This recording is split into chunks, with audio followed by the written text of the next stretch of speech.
So 7 years back I made this video about the dashcam and why I opted for this one. So of course those criteria are still important for me.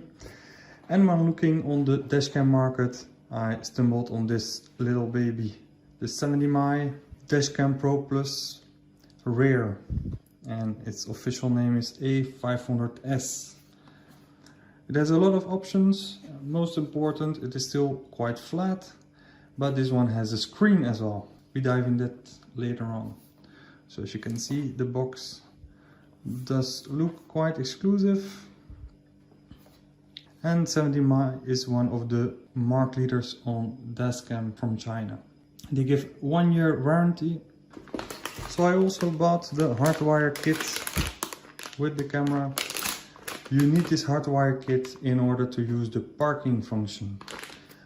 They assured me that the hardwire kit doesn't drain the battery. There's a low battery protection, so when the battery voltage dives under 11.6, the dashcam will shut off. And I also bought this micro SD card.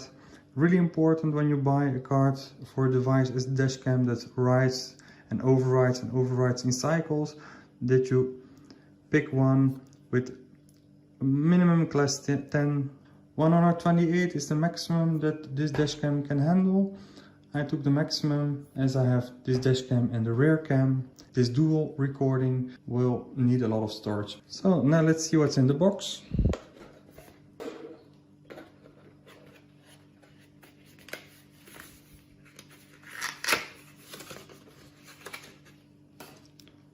So here we have the electric static sticker, and this one is for the back and this one is for the front. So the idea is that you place this sticker on your windshield and the dashcam will stick on the sticker. So it is really easy to remove the dashcam from your windshield without leaving any traces, or even reposition your dashcam a little bit without having to replace the adhesive sticker every time. So there we have the manual. So there's the manual for the dashcam itself,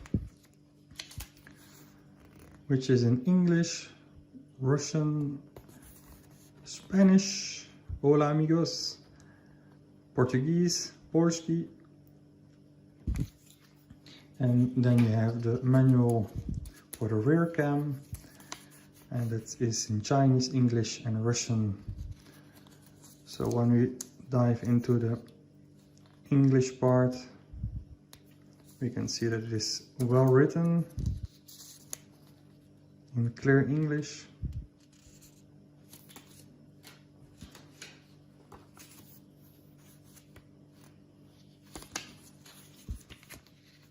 And here as well with installation guides, positioning on the car, download the app. So then we have the rear cam.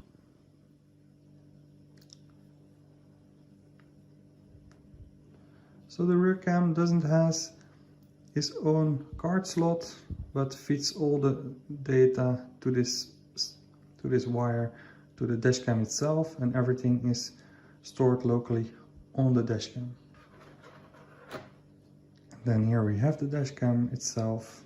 So here you have the description of the buttons, button 1, 2, 3 and 4, the power button and the card slot. So the lens rotates a bit, so you can adjust the viewing angle. So of course I was really looking for a camera with a wide viewing angle, good nighttime quality, and this camera answered all my questions. And then here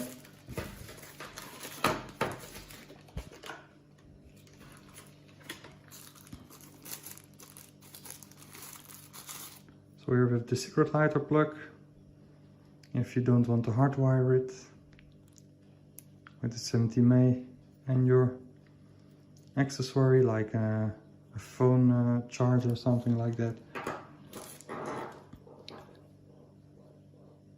Here we have the foot for the camera itself. So the camera goes on like that, and this little foot that will stick on the adhesive sticker. So this stays on the windscreen, it could be repositioned, and the desk cam clips on it.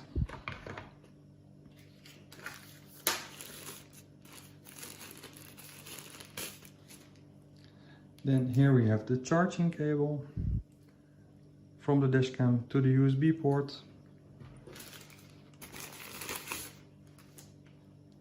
And here we have the cable that runs from the dash cam to the back to the rear view camera. And last but not least, we have this little installation tool to guide the cable in the rubber seals.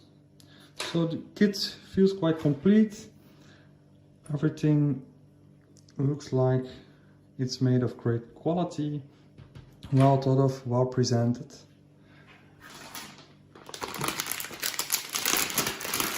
So now let's take a look at the hardwire cable, the hardwire kit. Here again we have the manual. The manual is again in Chinese, English and Russian, and explains how to wire your dash cam directly to the fuse box. So of course I will show you this in detail for my car, the Nissan Qashqai, but this dash cam will work on any car.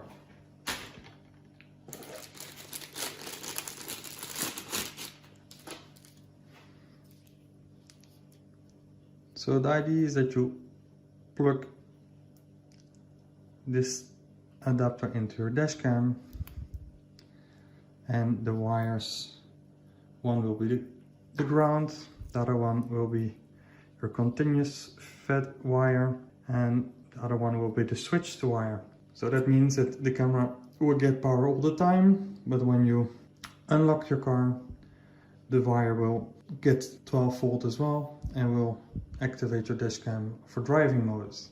And when you lock the car, the switched 12 volt power will go off, and the continuous 12 volt power will put the dash cam into parking mode.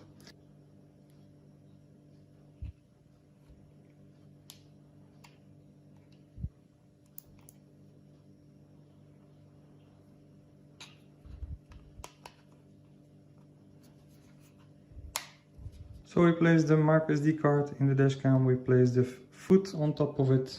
But before we go to the car, we first are going to download the 70MA app and activate our account there.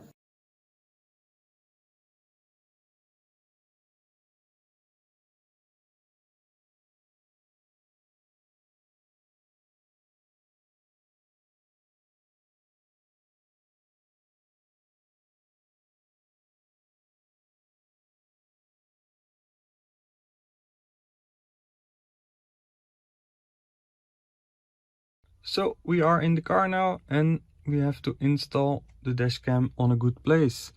So the idea is to install it in a place where it isn't too much inside, but where you still have a great view. My last dash cam was installed a little bit more downwards, and on videos you could clearly see this part. I will have to check if I will put it just on top of here. This way I can still clearly see this screen, use the buttons, and the camera should film just beside of the dots. Another option could be here, just behind the rear mirror, but there it could be a little bit more tricky to see the screen if you don't move the mirror first. Another option could be on the other side, but it won't be that easy to manipulate the dash cam when you're driving. And another option could be down here, but I think it's too prominent. But most important, connect your dash cam first, see the image on your phone. This way you can see if the dash cam viewing angle is really great or not. So let's do so. So as you can see, I still have my old dash cam wire up here. I will use this one for right now. Here we have the little power socket. The red one is dedicated for the dash cam and is a 2.4 volt, so quick charge. Here you can see the details. So on the dash cam you can see I have two ports. The DC in is for the charging port and the second one is for the rear cam. Let's remove the film.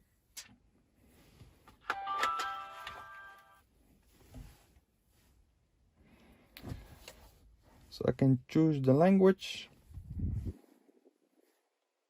Let's take English. The indicator light, standby, recording or error. This button here is on off. Press and hold to turn off.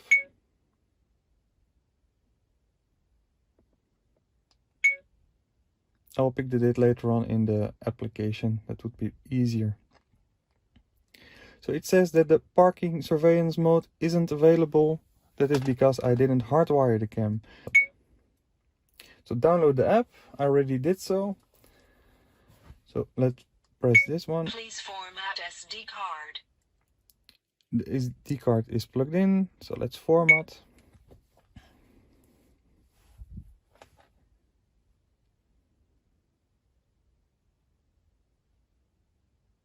Formatting successful. And you can see it is recording directly. So now let's search for a good place.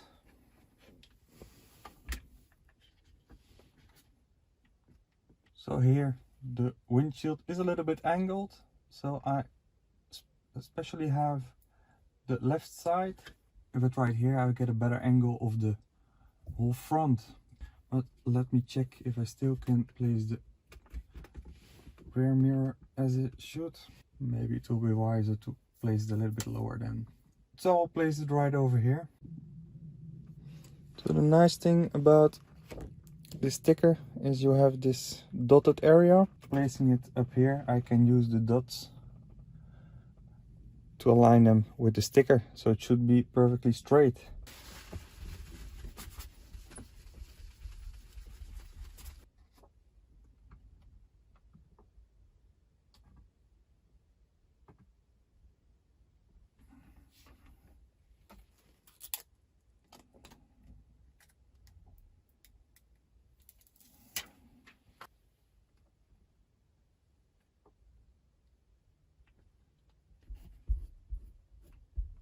Now the second step to install the camera itself. Remove the sticker folio.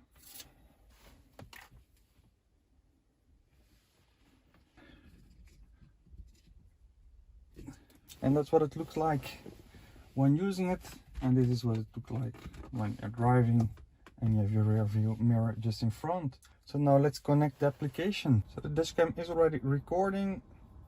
Now let's go to the application.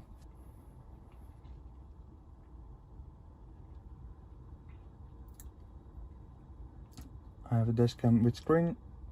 Something you might want to look for your devices on your Wi-Fi network.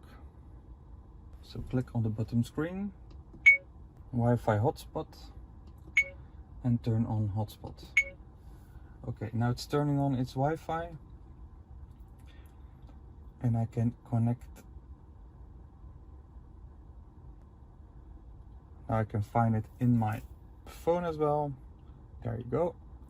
Connect to it, and the password is just the cipher code that is mentioned on your dashcam itself. Connect.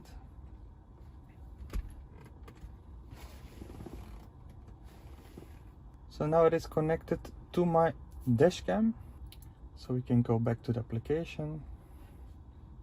Please click the confirm button to complete the authorization operation.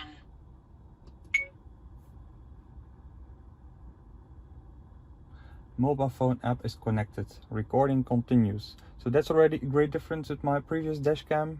Every time you want to connect with your application, the recording stopped. So here I can change the angle, and already I have to say the image is fantastic. So this is a 2.7K dash cam. My previous dash cam filmed in 1080 and it already gave a great quality, but this is much more than I expected.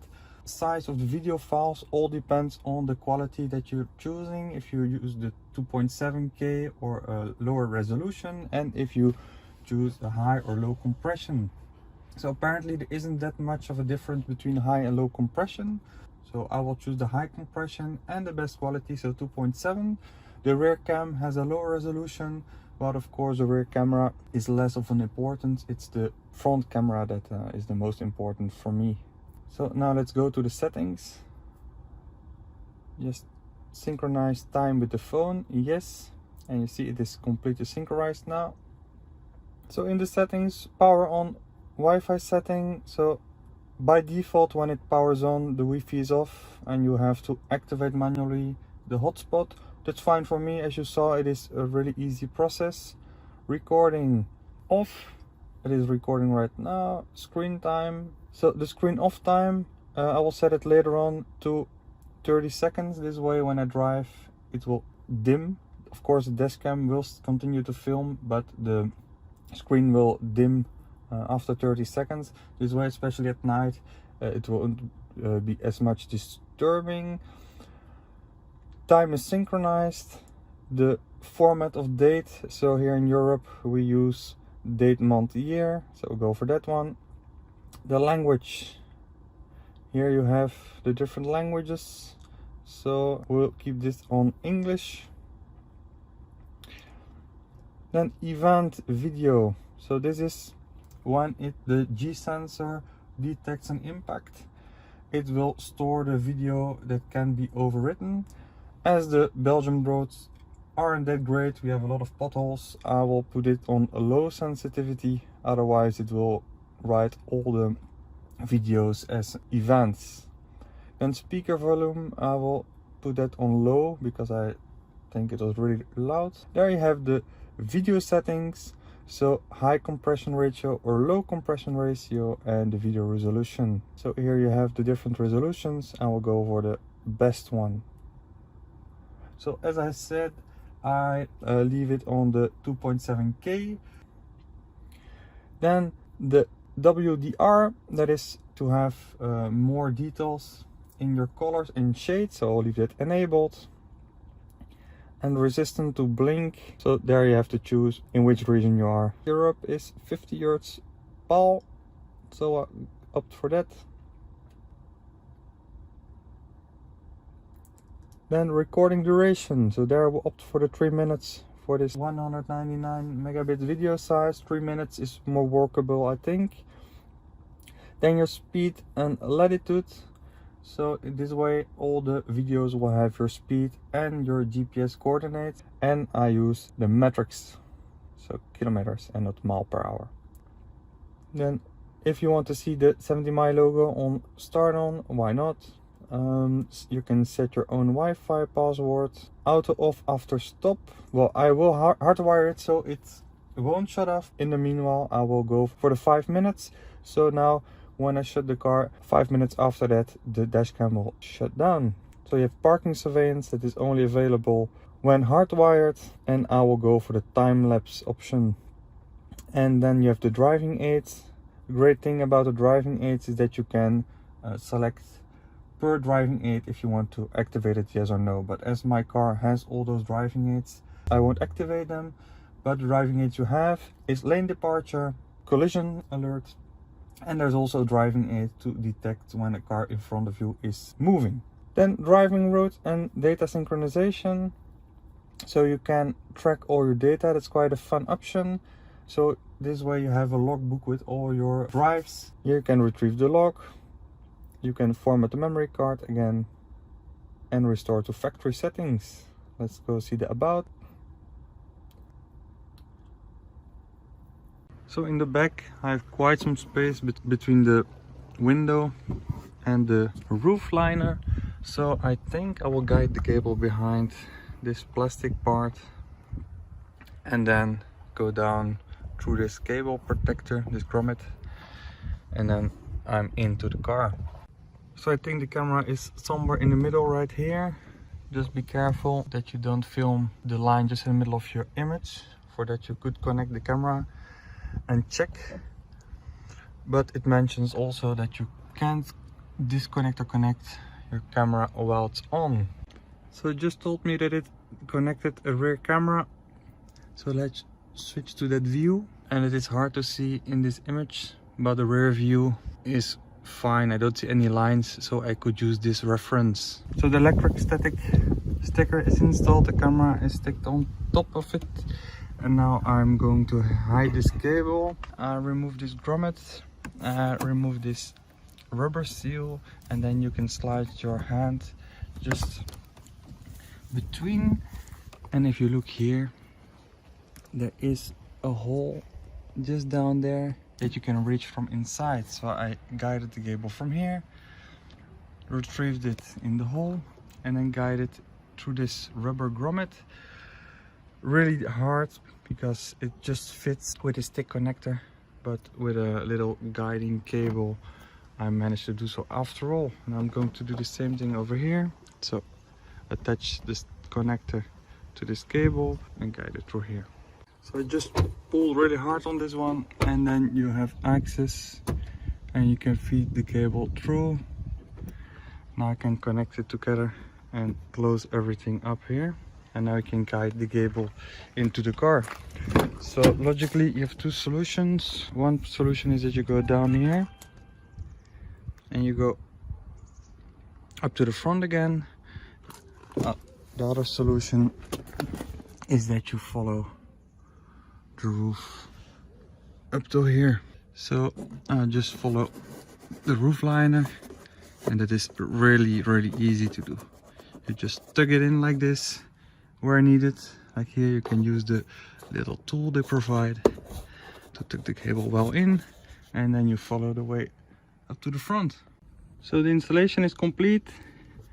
From there it goes into the ceiling, through the grommet it comes back in the interior of the car, and the cable is guided all the way here. Really easy to do so. It follows the liner, the rubber seal, and there it goes up. It follows the liner to the dash cam. There was a little bit too much cable, so I folded it back to the left and back to the right 3 times. There's enough space to hide the cable. And then the cable of the main dash cam is going up there behind this plastic cover, and it follows the ceiling over here on the A pillar, and it follows the rubber seal over there. You can still see it a little bit here, just on the side behind this panel. There you can still see it a little bit, and then behind this panel, behind the carpet, and then behind that panel, and comes back to the power socket. So that's one way. You could eventually also use the power socket that's in here, and therefore you don't go downwards but you follow the liner up to here, then you go down, and here you guide the cable behind the seat, and then you can pass it behind this felt cover and go into the center console. That's the way if you want to use the plug and play cables. Now I will show you the hardwire solution. So now we're going to hardwire the dashcam. For this I bought this additional hardwire kit. It comes with 3 really small cables, one for the ground, one for the continuous power, and one for the accessory. So this one is switched and this one is continuous. So I attached this little ring to it to attach it to the ground, and I add these to add a circuit.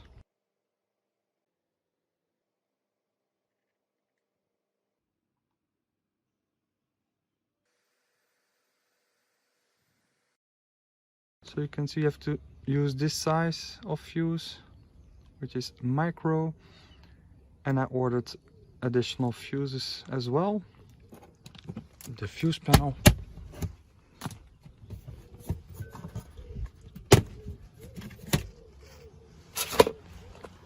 And there it is, the fuse panel. So you can see I already used one adder circuit. This one is for my stop and start module. I will share a video link here. So of course, technically you could use every fuse you want, but it is wise to see into your fuse panel and make sure that you use a fuse that is safe to use. Earlier I made a special video about the fuses and which one is safe to use. Here you can see that video. And in that video I also share this little schema. In the schema you can see in detail what fuses is used for what and which one is safe to use or not. So you have to look to it like this. And you can see the extended storage here. That is this big white button. And in the schema you will discover that the whole lower row is blue, and that means that it is continuous, and the upper row is almost all yellow, and that means that it is switched. So for the ground I can use this bolt, and now I have to look for two good places for my continuous power and my switched power. So in the schema you can see that there are also some spare fuses. Those aren't used yet, so those are of course safe to use.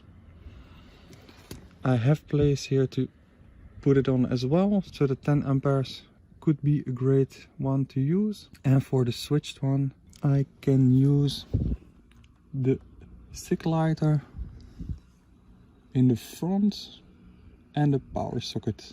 So the power socket, the second one, so the second one here, that's the power socket that is in the front. I will use that as well. You should know that there is a position in which they should be placed. So let's measure my continuous first.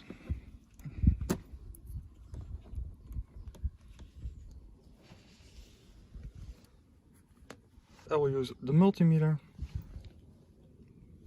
I attach the black wire onto the metal part. I will switch the car on.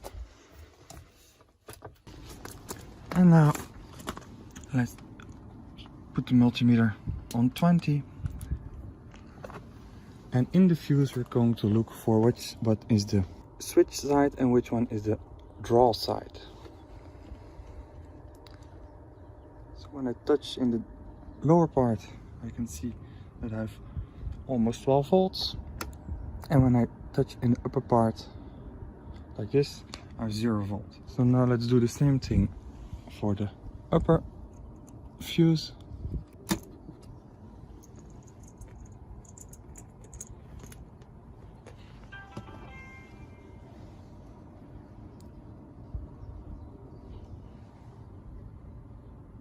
There you go. So there as well, it is the lower part that gets the 12 volt. So why is the position important? So the power comes in from the lower part, goes through one fuse and back to the circuit, or it goes in and goes to the second added circuit. If you put the added circuit piggyback the wrong way in, the power will always go through both fuses, and if there's something going wrong you will blow both fuses as well. Here's my continuous fuse, there's my accessory fuse. I hide the cables over here with a little bit protection tape so it doesn't rub onto this metal part. There's my ground, and here I hide the little hard wire box well tucked away so it doesn't rattle. And now I'm going to feed the cable behind this rubber seal up to the dash cam.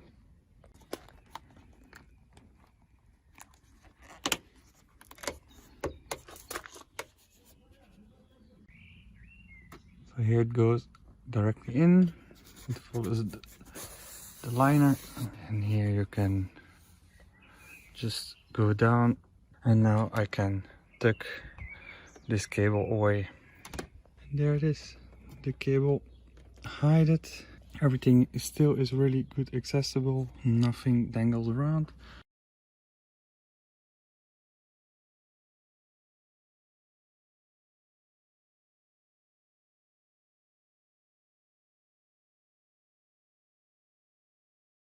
In order to detect the hardwire kit, you should start the car once after you wired everything up, and then it noticed that you have parking surveillance. So now the cable is installed, we can go to the settings, video settings, parking surveillance mode.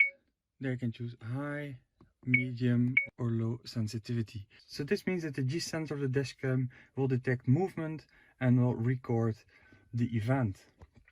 Another option is the time lapse, and with time lapse the car will film all the time when it is parked. It compresses 30 times, so every video file is really small. It won't record the rear cam, but the front camera will detect everything. So the big advantage of this option is that you also will have the events that happen just before impact. Entering time-lapse mode.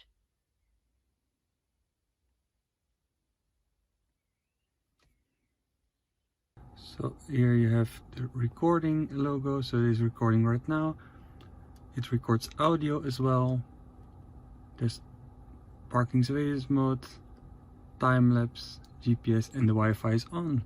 On the bottom I can switch between the front and the back camera. Switch to rear-facing recording. Switch to front-facing recording. I can trigger an event, so it stores a video. I can check the photo album, and I can choose which camera I want to see. And here I have all my videos directly. And then I can also enter the setting mode. So here are the video settings, and as you can see, it is all the same settings as I showed in the application itself. And the system settings. So you can see here the speaker is really loud and it is on low, but I keep it on to have those information messages that it's entering in time-lapse mode or when it is triggering an event.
So yeah, I really like this dashcam. It is discreet, easy to use.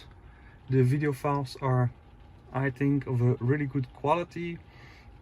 So I could really advise this dashcam to you. So I hope you like this video. Don't forget to like and subscribe, and I'll see you in the very next video. Bye bye.